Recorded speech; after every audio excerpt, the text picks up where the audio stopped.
Welcome everybody to Tino's Time Wrestling Vengeance Day recap. We're going to go through all the matches that went down at Vengeance Day, and then we're going to talk about what's coming up this week on Tino's Time. We have a huge week. We're going to talk about a little bit about the Elimination Chamber, and then I'm going to tell you what's going to happen next week on NXT because we had three major announcements. But let's not waste any more time and let's get into all the action that went down at NXT Vengeance Day. And the first match that happened on the card, it was Pete Dunne versus Tony D'Angelo inside of a steel cage, except they had weaponized, and it kind of reminded me of the asylum match that Dean Ambrose and Chris Jericho had a long time ago.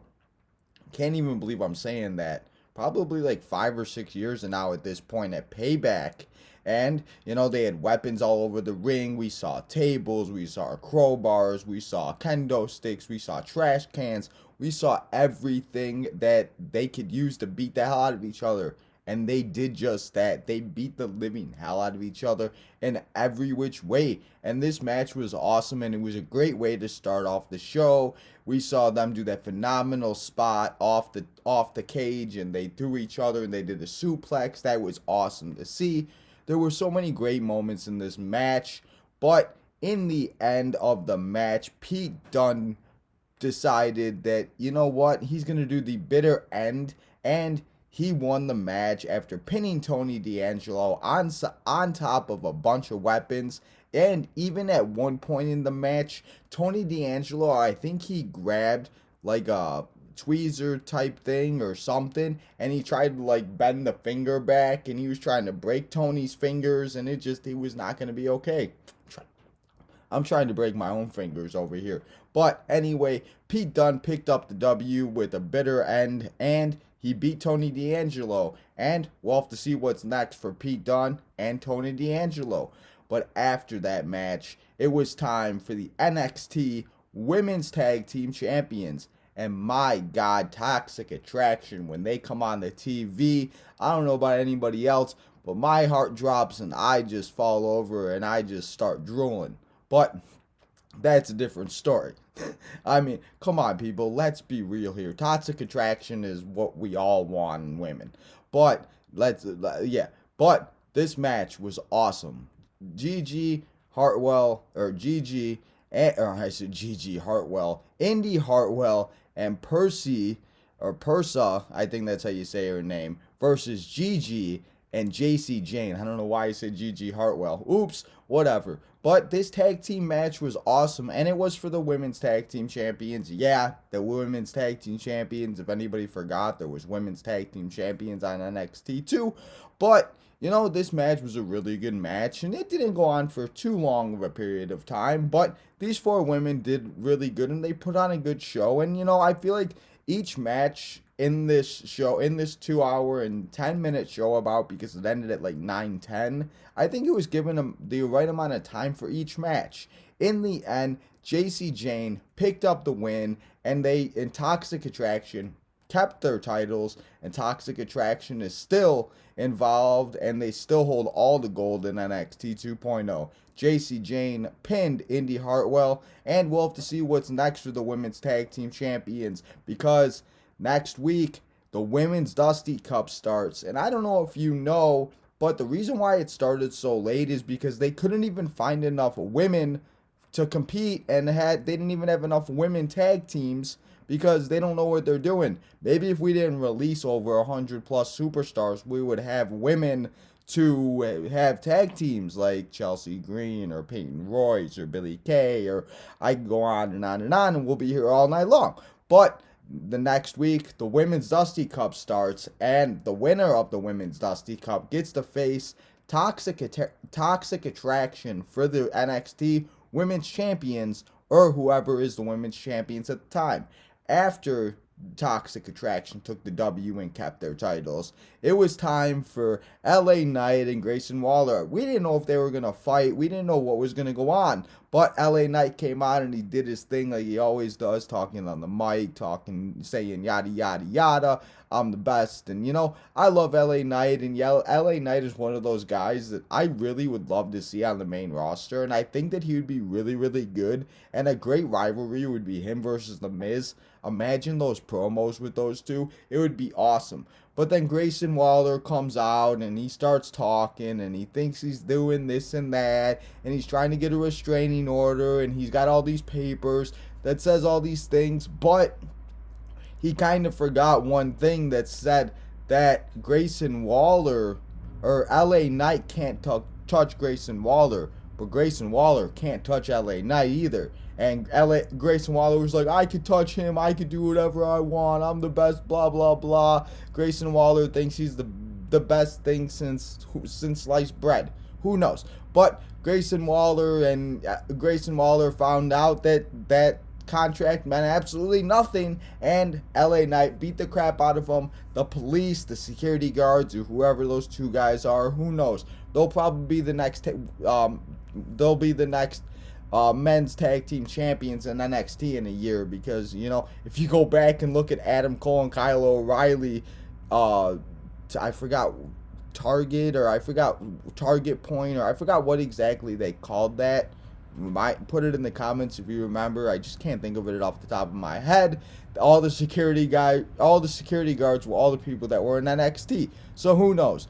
But at the end of this whole promo, this segment, we saw, and we are going to see LA Knight versus Grayson Waller next week in a match, and it's going to be awesome. NXT 2.0 is going to be awesome next week. We have the start of the Women's Dusty Cup, and we have LA Knight versus Grayson Waller, and then we have also Dolph Ziggler, the Ultimate One, or the Hit One, or the Showstopper, or the Shawn Michaels wannabe, the Mandy Rose Stalker, whatever he wants to call himself now, the Dirty Dogs. It's going to be Dolph Ziggler versus Tommaso Ciampa, and Tommaso Ciampa is going to show why you can't just come to NXT and try to take over his show, because NXT is Tommaso Ciampa's show. But that's next week on NXT. We have the Creed brothers versus MSK in the Men's Dusty Cup Finals, and this one was for the finals, and this one was going to see who was going to win and become the Dusty Cup winners. MSK and the Creed brothers have had two different routes coming here, and we talked about that on my pre-show. MSK is the defending champions. They went on their shaman with their shaman bro Riddle. They went on their adventure. The Creed brothers are up-and-comers, and they've been phenomenal. And I've talked about it, and I've kind of made fun of the Creed brothers. But watching their matches more and more, they're very impressive as a tag team. And they were talking about it, how we could possibly see maybe the Creed brothers versus the Alpha Academy. And honestly, people, that would be a match that I would be down to see. And I think that would be a just great technical wrestling match.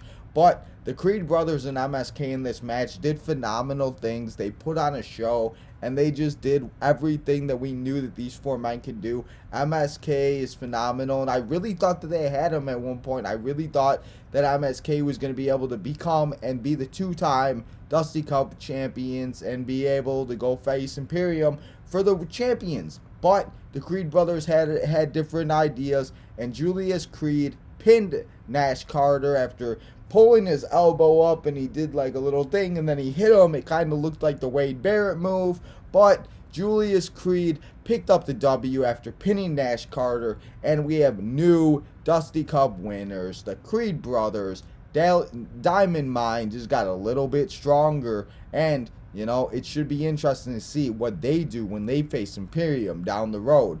We also saw Gunter come out, and he's talking about it, and we heard Walter,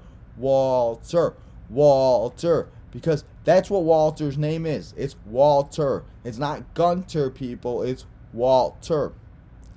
And it should be interesting to see what happens with Gunter and Imperium down the road, but I'm really upset that we are not seeing. Why are we seeing his name as Gunter? It irritates me very much, people.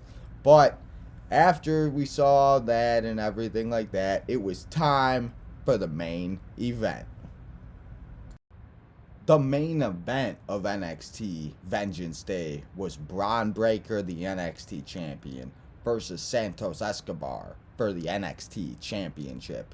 But before we talk about the whole match, I wanted to mention that Gunter was speaking and he was talking to Solo Uso. I don't know how to say his whole name, but he was talking to the Uso's brother, and we heard the chants Uso, Uso, and that would be interesting to see the Uso's brother versus Gunter in a match down the road. That would be real interesting to see.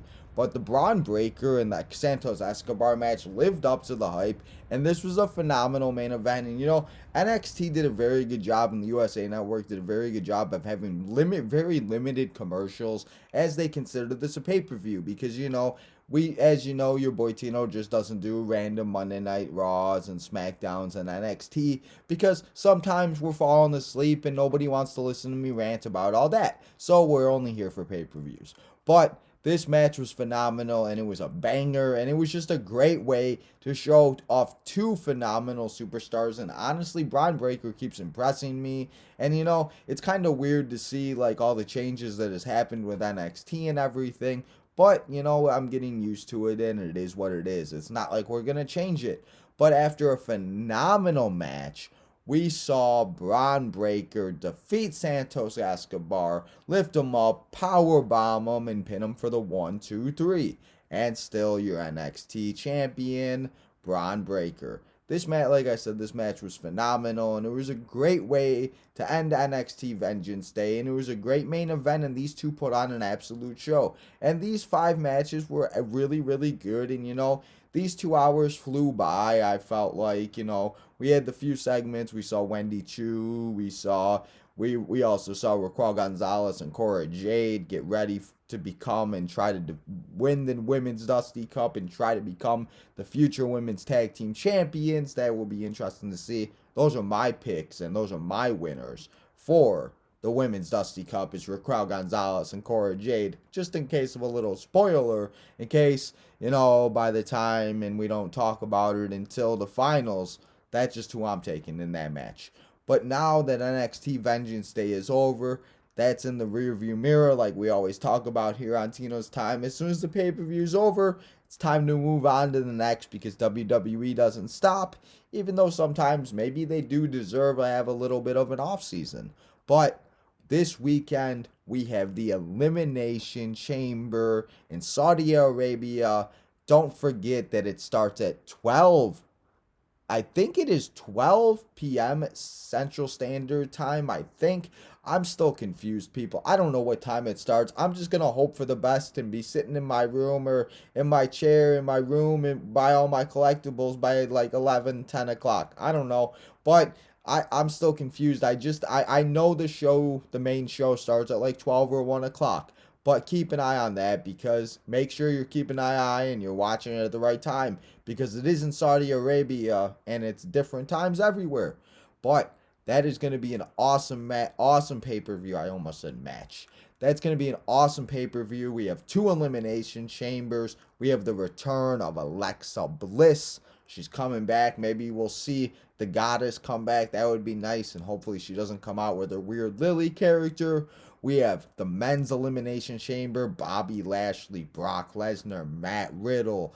We have Austin Theory. We have Seth frickin' Rollins. We have 6 superstars that are going to go out and battle each other. We have Lita versus Becky Lynch. We have much more matches. There's so many matches on that card. It kind of feels like a WrestleMania. We're almost to WrestleMania. Speaking of WrestleMania, people, we're still on the road. We're almost there. It's almost the end of February. I can't believe we're saying that. Few days after Valentine's Day. We still have a full week of wrestling. Don't forget to continue to check out Tino's Time Wrestling on Instagram. Continue to like and follow and subscribe and always help your boy out. We still have so many more episodes coming out this week. We have Tino's Time Collection episode number 3 coming out on Friday before SmackDown goes live on Fox. And then get ready and join me for the Elimination Chamber. And I'm going to get you ready and I'm going to preview all the action. And I have a special guest joining me, my friend Brandon. He's going to join me. We're going to talk about wrestling. He creates belts for action figures. He creates real belts. He's working on a WWE Spinner John Cena belt for me that I might pick up possibly around my birthday in May. Just got to save a little bit more money because, as you know, your boy Tino's been spending too much money lately. That's okay. Shh. But we have so many more things coming up this week on Tino's Time, so continue to follow and subscribe and like and continue to watch out and look for all the links. And I appreciate everybody on Twitter, Facebook, Snapchat, all of my friends and family that like and follow and support me every single week and continue to like my episodes. And I know I got a lot of episodes that come out a lot sometimes, but I appreciate it, and I'm just making up for all the downtime. So until we talk about and we do episode number 3 of Tino's Time collection episode, this is your boy Tino signing out.